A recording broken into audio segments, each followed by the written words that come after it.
جب وہ ہمیشہ کی طرح لوگوں کے رویوں سے مایوس ہو کر میرے پاس آتی ہے اور ہر دفعہ کی طرح کھوئی کھوئی پوچھتی ہے کہ میں کیسی لڑکی ہوں، کیا جانا ہے تم نے مجھے، تو میں اسے کہتا ہوں کہ تم بہت حساس ہو، بہت خوبیاں ہیں تم میں، بس غصہ جلدی آتا ہے اور سوچتی بہت ہو۔ اس کو لگا جیسے میں اس کا مسئلہ سمجھ گیا ہوں، تو وہ بولی، مجھے ہمیشہ انہی لوگوں سے تکلیف ملتی ہے جن کو میں نے وقت دیا ہو، جن پہ میں نے اپنے جذبات لٹائے ہوں، جن کو خود سے زیادہ اہمیت دی ہو۔ تو میں نے اسے کہا کہ تم پسند ناپسند سے نکل آؤ، اب سب کو ایک نظر سے دیکھا کرو۔ تو اس نے پوچھا، کیوں، میں کوئی روبوٹ تھوڑی ہوں؟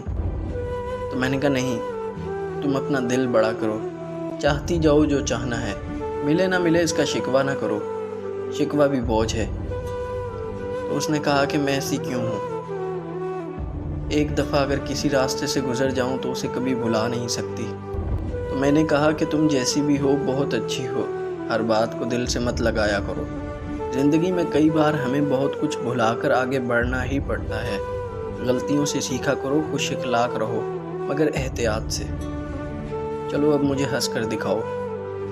اور وہ سکون محسوس کرنے لگی اور ہنسنے لگتی ہے۔ تو میں نے کہا کہ دیکھو، ہنستے ہوئے کتنی اچھی لگ رہی ہو۔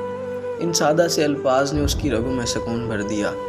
پتہ نہیں وہ ہمیشہ خود کو جس بھی پریشانی میں میرے پاس لاتی ہے، میں اس کے سارے دکھ چھین لیتا ہوں، اور زندگی شاید یہی ہے کہ کسی کے کام آ سکوں، کسی کی تکلیف سن سکو اور اسے ہنسا سکو۔